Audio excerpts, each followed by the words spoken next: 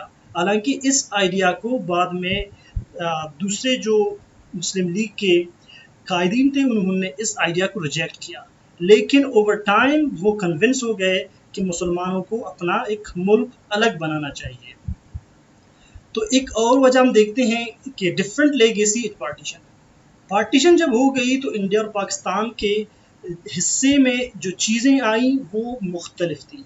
For example سب سے پہلے ہم انسٹیٹیوشنز کی بات کرتے ہیں تو انسٹیٹیوشن انڈین کانگریس پارٹی کے اندر یعنی انہیں جو انسٹیٹیوشنز ملے وہ ریجنز ملے جہاں پہ برٹش کے اپنے انسٹیٹیوشنز تھے، چاہے وہ پولیٹیکل انسٹیٹیوشنز ہوں، ملٹری انسٹیٹیوشنز ہوں یا اکنامک انسٹیٹیوشنز ہوں.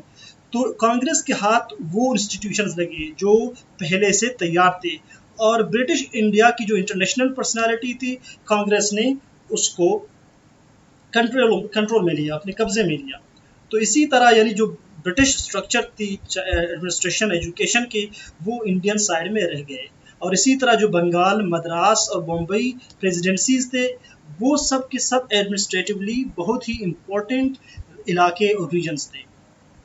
جبکہ اس کے مقابلے میں دیکھتے ہیں کہ پاکستان کے حصے میں جو ریجنز آتے ہیں وہ ویلیٹائل ریجنز ہوتے ہیں. فار ایگزامپل جو KPK کے ریجنز ہیں اور ٹرائبل ایریاز ہیں، اور اس کے علاوہ جو بنگال تھا وہ 1000 کلومیٹرز پاکستان سے جدا تھا. تو ایسی ریجنز کو کنٹرول کرنا، ایسی ریجنز کو ایڈمنسٹریٹولی رول کرنا بہت زیادہ مشکل تھی، کیونکہ ان کے اندر پہلے سے اسٹیبلش انسٹیٹیوشنز نہیں تھے، تو ان کے لیے نئے سرے سے انسٹیٹیوشنز بنانا ایک بہت بڑا چیلنج تھا. اسی طرح اکنامک امبیلنس کی ہم بات کرتے ہیں تو جتنی بھی فرٹائل لینڈ تھی یعنی جس پہ کھیتی باڑی وغیرہ ایگریکلچر لینڈ تھی وہ سب کے سب اکثر بلکہ انڈیا کے حصے میں آیا. اور اس کے مقابلے میں جب ایگریکلچر کی لینڈ کی ہم بات کرتے ہیں تو جو لینڈ پاکستان کو ملا وہ ماؤنٹینیس لینڈ تھا. اور اسی طرح انڈسٹریز کی ہم بات کرتے ہیں تو بہت سے انڈسٹریز جو برٹش نے اس ٹائم اسٹیبلش کیے وہ ان کی اکثریت انڈین سائڈ میں رہ گئے، جن کو انڈیا نے پھر اپنے لیے چلایا اور انڈیا کی اکانومی کو اسٹرینتھن کیا. اور اسٹریٹجک لیگیسی کی ہم بات کرتے ہیں تو اسٹریٹجک لیگیسی اسپیکٹ میں ہم دیکھتے ہیں کہ پاکستان کے حصے میں فرنٹیئرز یعنی جو فرنٹیئرز تھے KPK کے ریجن وزیرستان وغیرہ جو آج کل ہیں، یہ ریجن آیا جو کہ اس سے پہلے بھی برٹش دور میں بھی یہ ایک زون تھا، ایک ملٹری زون تھا اگینسٹ یعنی رشنز، یعنی افغانستان اور اس کے برٹش کے درمیان جو جنگی ہوئی یا جو روس کی طرف سے جو انویژن یا اٹیک کا جو خطرہ تھا ان ریجنز کی طرف زیادہ تھا، تو اسی لیے انہیں ملٹریلی رول کیا جاتا تھا. اور اس کے علاوہ جو اسٹریٹجک لیگیسی میں کشمیر ایشو بھی پاکستان کے حصے میں آیا. ان دو چیزوں کی وجہ سے پاکستان کے اندر جو ملٹری انٹرونشن تھی یا ملٹری کی جو اسٹیکس تھی وہ ڈیپن ہو گئے، یعنی سیاست کے اندر اب ملٹری کی بھی کچھ اسٹیکس آ گئے. اس کے علاوہ ایک اور فیکٹر جو ہے وہ مینیجنگ ڈائیورسٹی ہے. یعنی جب ہم انڈیا اور پاکستان کی بات کرتے ہیں تو دونوں ملکوں کے اندر بہت سے زیادہ کلاسز اور جو کاسٹس ہیں وہ دونوں میں موجود ہیں، جبکہ پاکستان کے مقابلے میں انڈیا میں بہت زیادہ ہے جو کاسٹ سسٹم ہے، جو کلاس سسٹم ہے وہ بہت زیادہ اسٹرانگ تھا.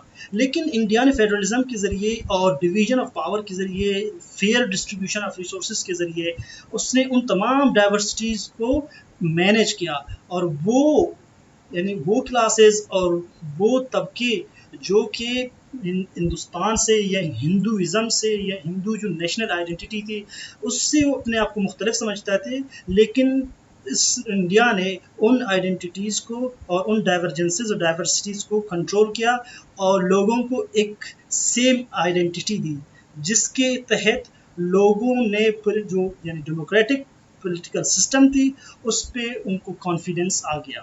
تو اسی لیے جو ڈیموکریسی تھی وہ اسٹرینتھن ہو گئی. جبکہ ہم پاکستان کی جب بات کرتے ہیں، پاکستان کے اندر ہم دیکھتے ہیں کہ پاکستان کی جو رول ہے وہ ایلیٹ کی رول تھی، اس لیے اس نے جو ریجنل اٹانومی تھی اس کو ویکن کیا. یعنی پاکستان نے سب سے پہلے جو ون یونٹ سسٹم تھا اس کو اسٹرینتھن کیا کہ پاکستان فیڈرلزم کے مطابق نہیں چل سکتا، اور جو پروونسز تھے ان کی جو اٹانومی تھی ان کو بھی انہوں نے بہت زیادہ کم کیا.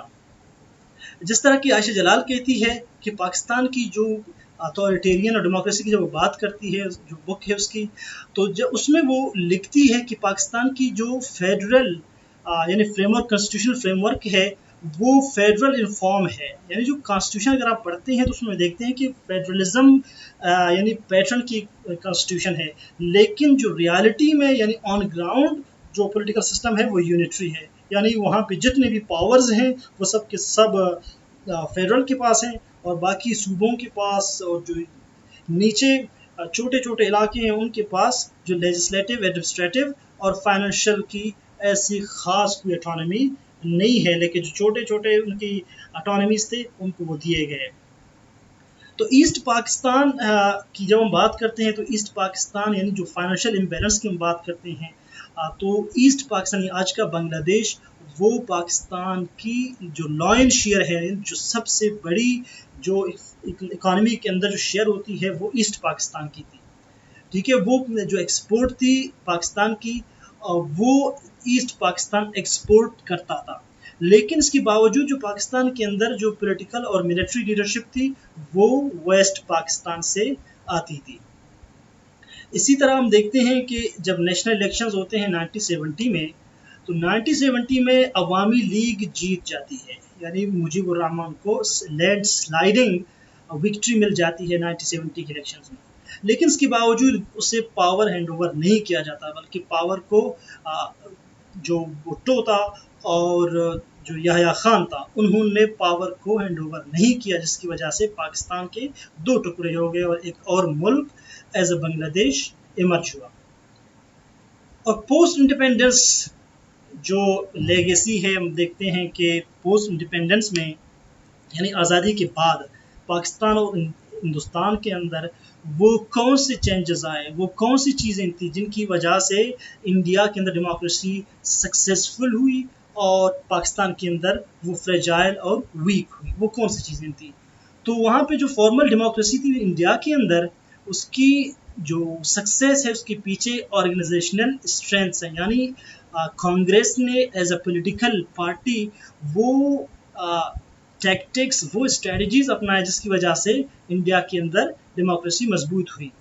جبکہ پاکستان کے اندر جو مسلم لیگ تھی، مسلم لیگ کی یعنی جماعت تھی، جو فریڈم یعنی جو موومنٹ تھی فریڈم کی، اس موومنٹ نے اس کے انڈیپینڈنس کے بعد ایز اے فریڈم آف یعنی اسٹرگل کی جو فریڈم تھی، اس کے بعد وہ ایز اے نیشنلسٹ موومنٹ تو ایک پارٹی تھی، لیکن ایز اے نیشنل پارٹی وہ ایمرج نہیں ہو سکی، بلکہ کچھ ہی وقتوں بعد وہ پارٹی ٹوٹ پوٹ کا شکار ہو گئی اور اس سے نئے برانچز نکلے اور وہ پارٹی ہی ختم ہو گئی.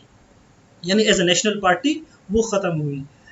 لیکن اب دیکھیں نا، جو یہاں پہ ہمیں کنٹرڈکشن نظر آتی ہے وہ یہ ہے کہ جناح کی ڈیتھ کے بعد، یعنی قائد اعظم کی ڈیتھ کے بعد جو لیڈرشپ مسلم لیگ کے اندر انہوں نے اسیوم کی وہ لینڈ لارڈز یا فیوڈل ٹرائبل لیڈرز تھے. تو ایسے لوگوں کو فقط اپنے انٹرسٹ کے علاوہ انہیں ڈیموکریسی یا ڈیموکریٹک نارمز سے کوئی دلچسپی، کوئی اٹیچمنٹ نہیں تھی. اسی لیے وہاں پہ جو کانگریس پارٹی تھی اس نے آرگنائزیشنل اسٹرینتھس اور جو پولیٹیکل اسکلز تھے ان کو انہوں نے اڈاپٹ کیا اور ڈیموکریسی کو وہاں پہ اسٹرانگ کیا. جبکہ پاکستان کے اندر مسلم لیگ جو فیوڈرل اور ایک لینڈ لارڈس کی ایک پارٹی بن گئی، وہ ایک نیشنل آئیڈینٹی، ایک نیشنل پارٹی بننے میں ناکام ہوئی، جو کہ جو فیوچر کے لیڈرز تھے ان کو وہ پروڈیوس کر سکتی. اسی طرح انڈیا نے کچھ ریفارمز کیے، وہ ریفارمز لینڈ لارڈزم اور زمینداری سسٹم کو ختم کرنے کی تھی.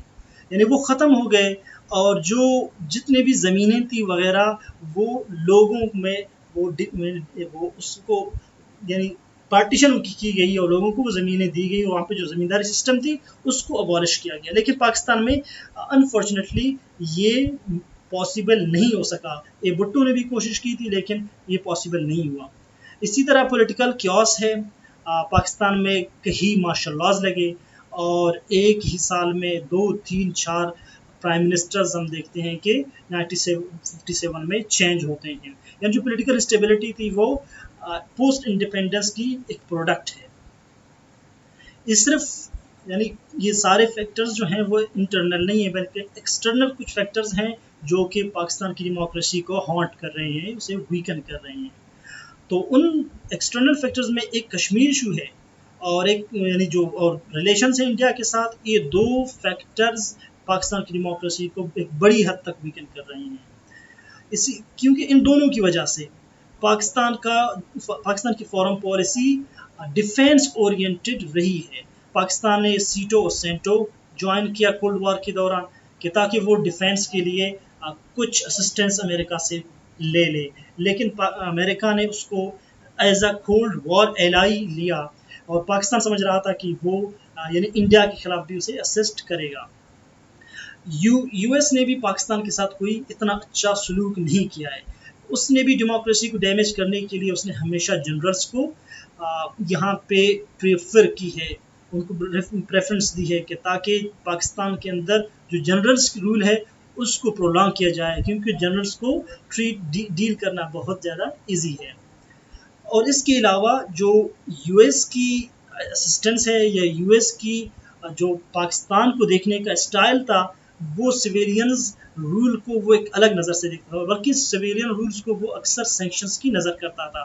1980s کو اور 1990s تک یعنی یہاں پہ جو نواز شریف اور بینظیر بھٹو کی حکومت تھی, اس دور میں اس پیریڈ میں دونوں حکومتیں شدید پابندیوں کے زد میں آ گئیں. اور یہ ایک بہت جو انفارچونیٹ چیز ہے پاکستان کی ڈیموکریسی کو ویکن کرنے میں, وہ یہ ہے کہ پاکستان کی جو پولیٹیکل ایلیٹ ہے یا پولیٹیکل جو پارٹیز ہیں انہوں نے ہمیشہ سیلف انٹرسٹڈ اورینٹڈ پالیسیز بنائے ہیں اور انہوں نے کبھی بھی ڈیموکریسی کو مضبوط کرنے کے لیے کوئی خاص اقدامات نہیں کیے ہیں. ایک اور فیکٹر اسلامک فیکٹر ہے کہ جس میں ہم دیکھتے ہیں کہ پاکستان کے اندر جو اور انڈیا کے درمیان جو کالونیل لیگیسی ہے وہ کامن ہے, لیکن ان کے جو سٹینڈرڈز تھے وہ مختلف تھے. انڈیا نے انڈیپینڈنس کے بہت فوراً بعد کانسٹیٹیوشن اپنا ڈیولپ کیا, لیکن پاکستان کو 1956 یعنی 9 سال تک وہ کوئی کانسٹیٹیوشن ڈیولپ نہیں کر پایا, اور وہ کانسٹیٹیوشن اگر ڈیولپ کر پائے تو اس کانسٹیٹیوشن کو بار بار روندا گیا, توڑا گیا.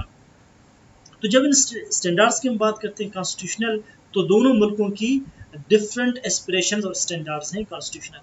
انڈیا کی کانسٹیٹیوشن کیا کہتی ہے, اس کی پریمبل میں یہ لکھا ہے کہ India have solemnly resolved to constitute India to a sovereign, socialist, democratic republic. یعنی جو انڈیا ہے, انڈیا نے اپنے کانسٹیٹیوشن کے پریمبل میں یہ ریزولوشن کی ہے, انہوں نے یہ عہد کیا ہے کہ انڈیا کی جو کانسٹیٹیوشنل اسٹیٹس ہوگی یا اس کے اندر جو رول اور سسٹم ہوگا وہ سوشلسٹ ڈیموکریٹک ریپبلک ہوگی. یعنی بالکل صاف واضح اسٹریٹ فارورڈ کیٹیگوریکلی انڈیا نے اس چیز کو ریزولو کیا کہ انڈیا ایک ڈیموکریٹک ریپبلک ہے.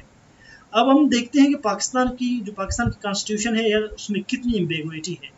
پاکستان کی کانسٹیٹیوشن کے پریمبل میں لکھا ہوا ہے کہ all existing laws shall be brought in conformity with the injunction of Islam and laid down the Holy Quran and Sunnah. یعنی جتنی بھی لاز ہیں, جتنے بھی رولز ہیں پاکستان کے اندر, جتنے بھی قانون ہیں, وہ سب کے سب اسلام کے احکام کے مطابق اور قرآن اور سنت کے مطابق ہوں گے. اب یہاں پہ یعنی اس کانسٹیٹیوشن کے اس بہت ہی امپورٹنٹ جو پوائنٹ ہے وہاں پہ اس نے ڈیموکریسی کو کہیں پہ بھی مینشن نہیں کیا ہے. اب اس نے قرآن اور سنہ کو جب مینشن کیا ہے تو قرآن اور سنہ سے کہیں بھی جمہوریت ڈیموکریسی ثابت نہیں ہے, بلکہ یہ ایک اجتہادی چیز ہے جس کے مطابق لوگ خود کوئی پولیٹیکل سسٹم اپنے لیے اسٹیبلش کرتے ہیں. تو یعنی پاکستان نے جب کانسٹیٹیوشن بنایا, کانسٹیٹیوشن کے اندر بھی کہیں پہ بھی ریپبلک یعنی ڈیموکریسی کا کوئی اسپیسیفک انیکویکل ورڈز میں کہیں بھی مینشن یا تذکرہ نہیں کیا ہے اس کا. تو جو فارمیشن تھی پاکستان کی اس ٹائم سے لے کر اب تک یعنی اسٹیٹ آف پاکستان تک سوسائٹی اور آئیڈیالوجیکلی ہمیشہ ڈیوائڈ رہی ہے. یعنی دو ہمیں گروپ نظر آتے ہیں. ایک فنڈامنٹلسٹس کی گروپ ہے یعنی جو اسلامسٹس ہیں جو مذہبی طبقے کے لوگ ہیں جو چاہتے ہیں کہ پاکستان کے اندر اسلامی قانون نافذ ہو, جبکہ دوسرا جو طبقہ ہے وہ ماڈرنسٹ کا ہے, وہ کہتے ہیں کہ پاکستان ایک سیکولر, پاکستان ایک ڈیموکریٹک اسٹیٹ ہو. تو یعنی دو جو طبقے ہیں دونوں طبقوں کے درمیان وہ جو کانفلکٹ ہے یا وہ جو ڈس ایگریمنٹ ہے وہ بھی ڈیموکریسی کو ایک بڑی حد تک ولنریبل بنا رہی ہے. تو کنکلوژن میں ہم دیکھتے ہیں کہ پاکستان کے اندر جو تو سب سے امپورٹنٹ اور سب سے اسٹرانگ فیکٹرز ہیں پوسٹ کالونیل کی. ایک تو سول انسٹیٹیوشنز ہیں کہ پاکستان کو سول انسٹیٹیوشنز نہیں ملے, اور اس کے علاوہ کشمیر اور انڈیا کا جو رول ہے پاکستان کی ڈیموکریسی کو کمزور بنانے میں بہت بڑی حد تک یہ سگنیفیکنٹ ہمیں نظر آتی ہے. اور اس کے علاوہ 20th سینچری کی جب ہم بات کرتے ہیں تو ساؤتھ ایشیا کے اندر مسلمان ایڈیکویٹلی آرگنائزڈ نہیں تھے پولیٹیکلی, یعنی پولیٹیکلی وہ آرگنائزڈ نہیں تھے. وہ ایک پولیٹیکل پارٹی بنا سکے لیکن اس پولیٹیکل پارٹی کے مین آبجیکٹیوز اس میں ڈیموکریسی کا کہیں ذکر نہیں ملتا, یعنی وہ ایک ایمبیگویس پولیٹیکل ان کی انسپریشنز تھی. اور اس کے علاوہ سیکنڈلی ہم دیکھتے ہیں کہ جو برٹش ایڈمنسٹریٹو اسٹرکچر تھی وہ سارے کا سارا انڈین سائڈ پہ رہ گیا. اور تھرڈلی پاکستان کی ملٹری جو ہے اس نے ہمیشہ پالیٹکس کے اندر رول پلے کرنے کی کوشش کی ہے, کیونکہ جو پاکستان کی جو فارم پالیسی ہے وہ ڈیفینس اورینٹڈ فارم پالیسی ہے جس میں ملٹری کا رول پلے کرنا ایک امپورٹنٹ بات ہے. اسی طرح جو یو ایس کی انفلوئنس ہے پاکستان کی حکومتوں کے اندر, پاکستان کی نظام کے اندر, وہ بھی ہمیں سگنیفیکنٹ نظر آتی ہے. وہ ایک بہت بڑا پرابلم ہے. کولڈ وار کے دوران ہم دیکھتے ہیں کہ سیٹو اور سینٹو کے اندر پاکستان کو ایڈمٹ کیا جاتا ہے, اور جنرلز کو یعنی کولڈ وار کے دوران اور پھر ہم وار آن ٹیرر کے دوران اور افغان وار کے دوران ہم دیکھتے ہیں کہ یو ایس نے جنرلز کو گلے لگایا اور ان سے جو امریکن انٹرسٹ تھے ان کو پورے کروایا گیا, اور سول جو رول تھی سویلین رول کو اس نے سینکشنز کے زد میں لایا. تو اسی طرح جو یو ایس کی ہم جب بات کرتے ہیں پاکستان کی ڈیموکریسی کو ویکن کرنے میں, ڈیمیج کرنے میں, وہ ایک بہت بڑی حد تک یہ بات درست ہے. تو آج کی اس ویڈیو میں بس اتنا ہی. اپنا بہت زیادہ خیال رکھیے گا. اگر آپ لوگوں کو ویڈیو پسند آئی تو ویڈیو کو لائک, شیئر اور کمنٹ ضرور کیجیے گا.